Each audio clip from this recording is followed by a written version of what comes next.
तेरवाड कुरुंदवाड मार्गावर रविवारी दुपारच्या सुमारास भीषण अपघात. दुचाकीवरील 2 युवक गंभीर जखमी झालेत. साकीब कलंदर बागवान वय 22 व यज्ञेश्वर कित्तुरे दोघेही राहणार कुरुंदवाड अशी जखमींची नावं असून त्यांच्यावर मिरज येथे उपचार सुरू आहेत. दरम्यान कुरुंदवाड पोलिसांनी अपघाताची दोन्ही वाहनं ताब्यात घेतली असून यावत रात्री उशिरा दाखल करण्याचं काम सुरू होतं. यावत घटनास्थळावरून मिळालेली माहिती अशी की साकीब बागवान व यज्ञेश्वर कित्तुरे हे दोघे ॲक्टिवा होंडा मोपेड क्रमांक MH9 GD 2459 वरून कुरुंदवाडहून तेरवाडकडे जात होते. भरधाव वेगात येणाऱ्या एर्टिगा 4 चाकी वाहनानं क्रमांक MH09 CJ 2151 दुचाकीला जोराची धडक दिल्यानं गंभीर दुखापत झाली आहे. अपघात घडल्यानंतर घटनास्थळी मोठी गर्दी जमली. सामाजिक कार्यकर्ते अर्शद बागवान, अली बागवान, सलीम बागवान यांनी तात्काळ मदत कार्य करत जखमींना उचलून कुरुंदवाड येथील सिद्धिविनायक हॉस्पिटलमध्ये दाखल केलं. येथे डॉक्टरांनी प्राथमिक उपचार केल्यानंतर दोघांची प्रकृती चिंताजनक असल्यानं त्यांना पुढील उपचारासाठी मिरज येथील समर्थ रुग्णालयात हलवण्यात आलं आहे.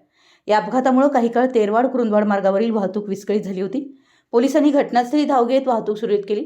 दरम्यान या मार्गावर वाढत्या वेगामुळे व बेदरकार वाहन चालनामुळे अपघातांचं प्रमाण वाढत असल्याचं नागरिकांकडून चिंता व्यक्त होतीये. मराठी S न्यूजसाठी कुरुंदवाडहून संदीप अडसूळ.